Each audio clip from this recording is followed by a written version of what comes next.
오늘은 어제까지 고린도 전서가 마무리되었고요. 오늘은 고린도 후서 1장부터 시작하게 되었습니다. 고린도 후서는 총 13장으로 구성되어 있습니다. 저자는 사도 바울이고 기록 장소는 마게도냐입니다. 기록 대상은 고린도 성도를 대상으로 하고 있습니다. 저작 연대는 AD 55년 겨울부터 56년 봄까지 사이로 고린도 전서를 기록하고 1년 정도의 후에 고린도 후서를 기록한 것으로 추정해 볼 수 있습니다.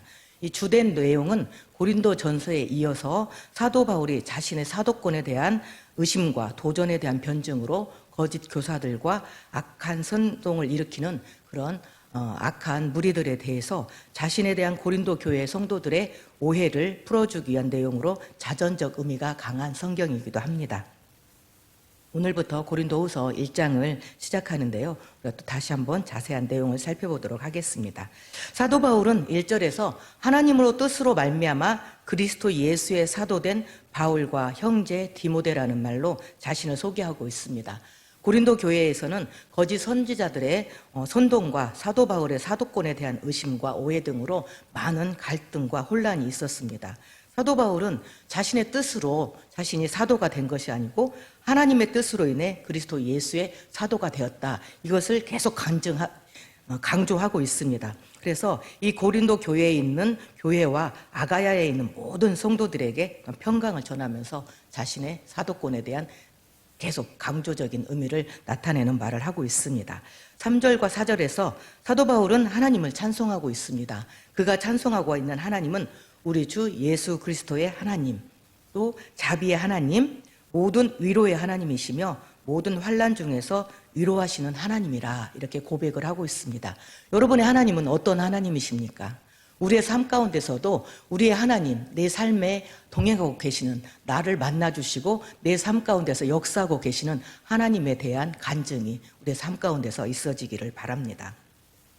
5절에서 7절은 우리가 그리스도를 위한 고난을 받을 때 위로 또한 받게 됨을 고백하면서 사도 바울은 자신이 고난을 많이 받았다. 그런데 이것이 나의 개인적인 어떤 그러한 일로 고난을 받은 것이 아니라 영혼들을 구원하기 위함이었다. 그리고 그 영혼들을 구원하고 또한 그 영혼들이 위로를 받게 하기 위해서 내가 너무도 많은 고난을 받았다. 이렇게 얘기를 하고 있습니다.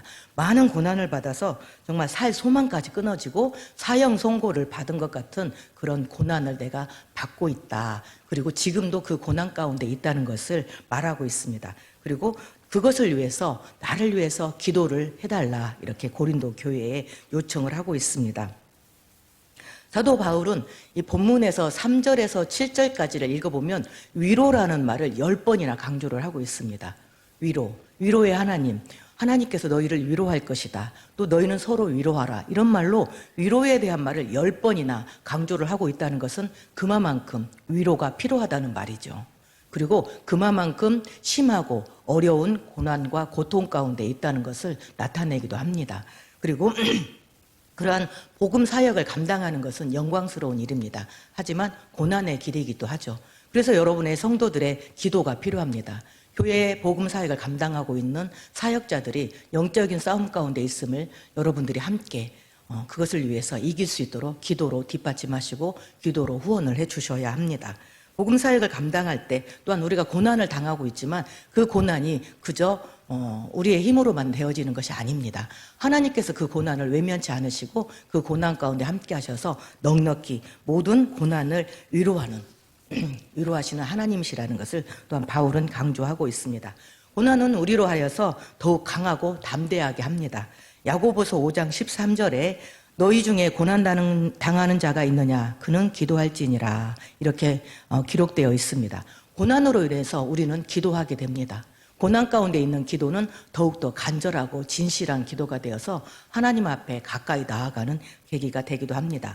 시편 119편 71편에는 고난당하는 것이 내게 유익이라. 이로 말미암아 내가 주의 율례를 배우게 되었나이다. 이렇게 기록하고 있습니다. 고난당하는 것은 우리가 주님의 말씀을 더욱 배우고 깨달아 알게 되는 것입니다. 그리고 그것으로 인해서 우리가 더욱더 성숙하고 또 성장하게 되는 계기가 되기도 합니다. 고난이나 환란이 우리의 신앙을 약화시킬 수 없고 복음 전파의 사역을 또 가로막지 못합니다. 고난으로 인해서 우리는 더욱 기도하게 될 것이고 주의 말씀을 배우고 깨닫게 될 것입니다. 그러므로 말미암아 하나님 앞에 더욱더 가까이 가게 될 것입니다. 그 가운데에서 또한 위로의 하나님을 만나게 될 것이고 고난이 넘침으로 고난이 많으면 많을수록 하나님의 위로 또한 넘친다. 하나님의 위로가 더 많은 위로를 받게 될 것이다. 이렇게 사도 바울은 고린도 교회의 성도들에게 권면하고 있습니다. 또한 우리 성도들도 고난 가운데 고통 가운데 있는 성도들을 돌아보며 서로 위로하는 그런 공동체가 되기를 바랍니다. 8절에서 10절 사이에서는 사도 바울은 아시아에서 복음을 전하면서 큰 고난을 당하고 살 소망까지 끊어지고 사형 선고를 받은 것 같은 심한 고난을 받았다 이렇게 말을 하고 있습니다. 그런데 이런 고난 후에 그의 고백은 고난은 우리로 자기를 의지하지 말고 오직 죽은 자를 살리시는 하나님만 의지하게 하기 위함이었다고 말합니다. 모든 상황 속에서 오직 하나님만을 의지하게 되었다는 것을 고백하고 있습니다. 고난의 또 다른 유익이기도 합니다. 어떠한 고난과 시험 속에서 우리가 낙심하지 말 것은 하나님께서 우리를 건지시고 또 건지실 것이라는 것입니다. 그리고 우리를 위로하시는 하나님이시라는 건 여러분들이 믿으시기를 바랍니다. 하나님을 믿고 의지하고 나아갈 때 우리의 고난은 고난이 아닌 것입니다. 그 고난으로 인해서 더욱더 하나님 앞에 가까이 나아가게 될 것이고 하나님의 넘치는 위로를 받게 될 것입니다. 11절에는 사도 바울은 고린도 교회 성도들에게 고난을 당하고 있는 자신을 위해서 기도해달라 이렇게 기도의 요청을 하고 있습니다. 많은 사람들의 기도로 얻은 은사로 결국 모든 고난을 이기게 될 것이고 그것으로 인해서 또한 많은 사람들을 위로하게 될 것이고 감사하게 될 것이라고 말하고 있습니다. 환난당하고 있는 지체들을 위해서 기도로 도우시기를 바랍니다. 하나님의 나라와 교회와 성도들을 위해 우리가 기도할 때 하나님께서 그들에게 힘과 용기를 주시고 모든 상황 속에서 감사하게 모든 상황들을 변화시키실 것입니다. 교회 공동체는 사역자와 함께 마음을 같이하고 사역자를 위해서 기도해야 합니다. 복음 사역을 방해하는 영적 싸움과 또한 육체적 고통과 그들이 당하는 환난을 위해서 기도로 도우며 서로 위로해야 합니다. 고난 가운데 더욱 하나님을 의지하도록 하나님께서 인도하셔서 또한 주의 복음 사역이 더욱더 확장될 수 있도록 모든 것을 더해 주실 수 있도록 여러분들이 기도로 힘을 더해 주시기를 바랍니다. 주님을 위해 고난받는 자들에게 주시는 위로와 은혜가 우리 공동체 가운데 가득하기를 바랍니다. 12절에 사도 바울은 고린도 교회에 대한 특별한 사랑, 애정을 표현하고 있습니다. 이 고린도 교회는 사도 바울이 개척한 교회입니다. 한번 살펴보도록 하겠습니다. 사도 바울은 고린도 성도들에게 특별한 사랑으로 내가 너희를 대했다 이렇게 얘기를 하고 있습니다. 그리고 육체의 지혜로 하지 않고 하나님의 거룩함과 진실함으로 너희를 대했다. 또 세 번째로 오직 하나님의 은혜로 행했다. 네 번째, 이건 굉장히 좀 강한 어조로 표현을 하고 있습니다. 우리 양심이 증언하는 바며 이것이 자랑이다. 이렇게 강한 어조로 고린도 교회에 대한 애정과 사랑을 나타내고 있습니다. 근데 이렇게 강한 어조로 말할 때 한번 생각해 볼 필요가 있어요. 왜 이렇게 강한 어조로 말하고 있을까? 이런 말은 우리 양심이 증언하는 바다. 이것은 내가 하늘에 대고 맹세한다. 이런 말이기도 해요. 왜 이런 말을 하게 됐을까? 한번 살펴보면요. 어떤 부정적인 일이 있었다는 것을 우리가 한번 짐작해 볼 수 있습니다. 13절의 말씀을 비추어서 보면 어떤 오해로 인해서 사도 바울이 가르치는 복음에 대한 고린도 성도들의 의심하는 일이 있었다는 것을 알 수 있습니다. 그래서 내가 너희를 대해서 이렇게 정말 너희를 특별한 사랑으로 대했고 내가 하나님 앞에서 내 양심에 꺼리낌 없이 너희를 대하고 사역을 감당했다. 이렇게 강조를 하고 있습니다. 어떤 일일까 궁금하시죠? 그런데 이 사도 바울은 자신의 어떤 그런 오해, 자신에 대해서 오해하는 일과 비난하는 일들의 직면에 있었어요. 왜냐하면 고린도 교회에 사도 바울이 방문하기로 했는데 그 방문하기로 한 것을 하지 않고 마게도냐로 갔습니다. 그것으로 인해서 왜 오지 않느냐, 성실성이 결여됐다. 또 그리고 그곳에서는 많은 거짓 사도들과 또 이단을 전하는 이단 선지자들이 그 안에 들어가 있었습니다. 그래서 그런 행동을 통해서 사도 바울에 대한 인격적인 공격을 하기 시작했습니다. 성실성이 결여됐다, 진실성이 결여됐다. 그리고 사도 바울은 고린도 전서에서도 계속되고 있는 문제죠. 사도가 아니다. 이런 비난과 오해가 계속되고 있었습니다. 그래서 그거에 대해서 이 사도 바울은 자신의 사도권에 대해서 계속 강조를 하고 있는 것이에요. 14절에 지금은 부분적으로 알아 오해할 수도 있고 의심할 수도 있다. 그런데 결국은 우리 주 예수의 날에, 주 예수의 재림의 날에 고린도 성도들이 사도 바울의 자랑이 될 것이고 나도 너희의 자랑이 될 것이다. 이것은 지금은 서로 오해를 하고 있어서 너희가 나를 비판하고 있고 비난하고 있지만 하나님의 날에, 예수의 재림의 날에 곧 밝히 알게 될 것이다. 이렇게까지 강한 어조로 말하고 있습니다. 세상 끝날에 반드시 밝혀지게 될 것이다. 이런 얘기를 하고 있습니다. 왜 그럴까요? 한번 살펴보도록 하겠습니다. 당시의 문제는 고린도 교회를 방문하기로 한 바울이 계획을 변경해서 마게도냐로 가면서 고린도 교회 방문 약속을 지키지 않은 것에 대한 고린도 성도들의 어떤 비난이 있었습니다. 그리고 그곳에서 아까 말씀드린 것처럼 거짓 선지자들, 거짓 사도들, 거짓 교사들이 바울을 그 고린도 교회 성도들을 선동해서 바울을 계속 비난하고 바울은 거짓 사도다 이런 말들을 뻗치게 되었습니다. 그래서 그거에 대한 오해, 또한 바울은 자기 자신의 명예가 실추되는 것이 문제가 아니었습니다. 이 사도 바울에 대한 사도권이 의심을 받게 될 때는 사도 바울이 전한 모든 복음이 의심이 되는 것이죠. 잘못된 것이죠. 주 예수 그리스도에 대한 복음을 전하고 있는데 사도 바울은 진정한 사도가 아니다.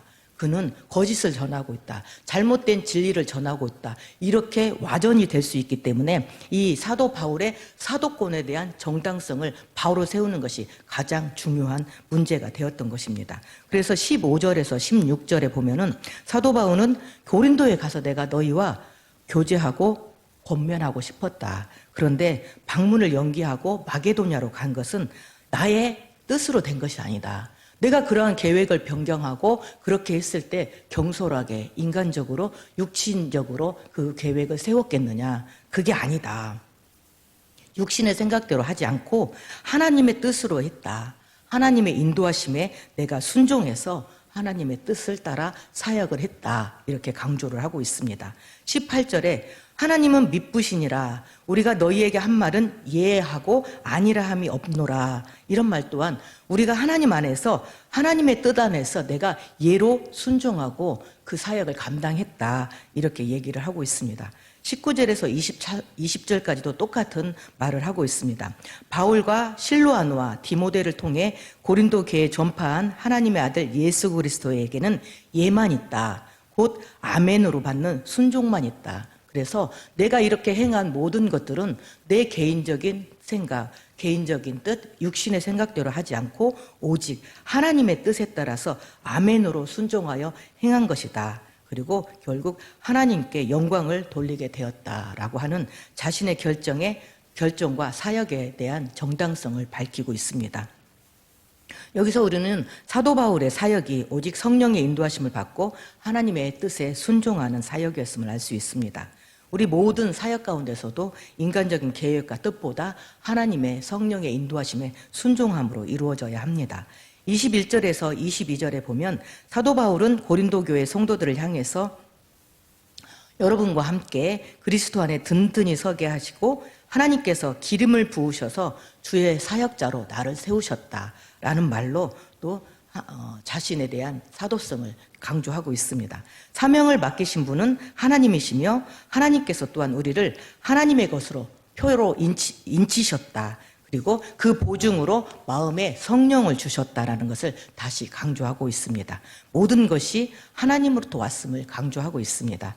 이 초대교회 사도들은 예수 그리스도의 생전에 함께 동역하고 그 곁에서 사역을 지켜본 많은 제자들이 있었죠. 그런데 이 제자들이 결국 나중에 사도들이 됩니다. 그런데 사도 바울은 예수님 당시 때 예수님과 함께 동행하면서 같이 사역을 했던 그런 제자가 아니었어요.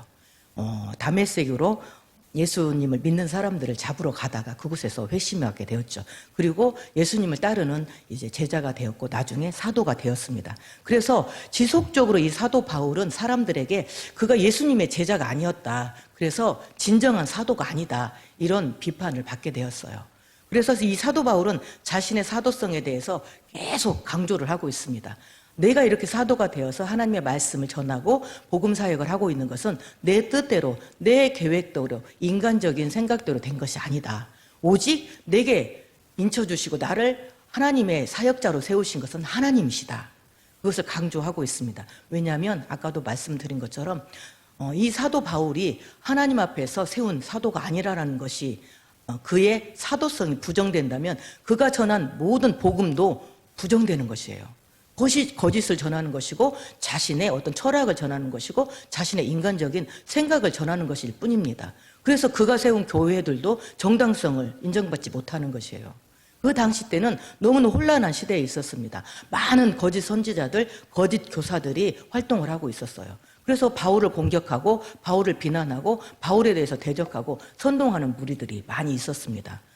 그래서 이 사도성에 대한 문제를 계속 바울은 거론하고 있어요. 고린도 전서에서도 그런 내용들을 계속 강조하고 있었고 지금 이 고린도 후서에서도 그 내용을 가장 많이 강조하고 있는 것이에요. 하나님께서 내 마음에 인치셨다. 성령으로 내 마음에 충만하게 하셔서 나를 세우셨다. 아까 말하잖아요. 내가 하나님 앞에 내 양심으로 증언한다. 이렇게까지 말하고 있는 것은 내가 하늘에 두고 맹세한다. 나는 하나님의 뜻을 따라서 사도로 세움을 받았다. 이거에 대해서 계속 강조를 하고 있습니다. 교회 안에서 목회자들과 주의 일꾼들을 위해서 항상 기도해 주십시오. 왜냐하면 이런 목회자들과 주의 사역을 감당하고 있는 주의 일꾼들은 영적인 공격들을 많이 받기 때문입니다. 이런 영적인 공격과 공격 속에서 그들을 지켜주실 수 있도록 여러분들이 기도로 함께 해주시길 바랍니다. 그리고 그들의 복음 사역이 사람의 생각과 계획이 아닌 하나님의 뜻에 순종하여 성령의 인도하심 속에서 이루어질 수 있도록 항상 기도로 뒷받침을 해주셔야 합니다. 그럴 때 그들이 더욱더 힘을 얻어 주의 진리의 말씀을 강하고 담대히 전파하게 될 것입니다. 23절에 24절에 또 똑같은 말을 하고 있습니다. 내가 내 목숨을 걸고 하나님을 불러 증언하게 한다. 같은 말이죠. 내가 내 목숨을 걸고 하나님을 불러서 증언하겠다. 왜? 진실성을 지금 강조하고 있는 것이죠.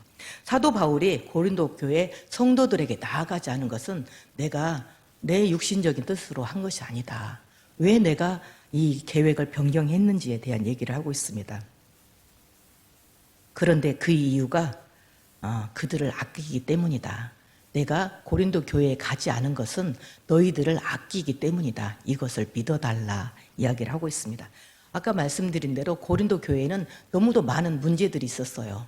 이 초기 교회가 형성돼서 많은 사람들이 몰려들어서 그 안에는 아직도 옛생활의 구습을 버리지 못해서 성적인 타락이라든가 또 하나 우상 숭배 문제, 또 성만찬의 문제, 은사를 어떻게 활용하느냐에 대한 문제, 이런 많은 문제들이 있어서 혼란한 시기였습니다. 그리고 또한 이 사람들을 선동해서 사도 바울을 대적하고 사도 바울을 비판하는 일이 있었기 때문에 사도 바울이 그 말을 들었을 때 어떻겠습니까?